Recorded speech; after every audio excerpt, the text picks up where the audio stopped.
ఒక పేషెంట్ ఆయాసము, ఎగ ఊపిరి, గుండె దడ అని చెప్పి రావటం జరిగింది. బీపీ చూస్తే 220, 120 ఉంది. బాగా ఎక్కువ ఉంది. ఆక్సిజన్ చూస్తే 82% సాచురేషన్ ఉంది.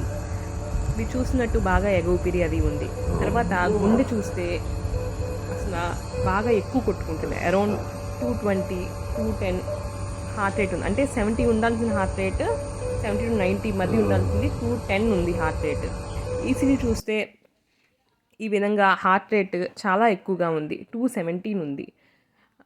అది రిథమ్ డిస్టర్బెన్స్ అని డయాగ్నోస్ చేయడం జరిగింది. ఒక ఇంజెక్షన్ ఇవ్వటం జరిగింది.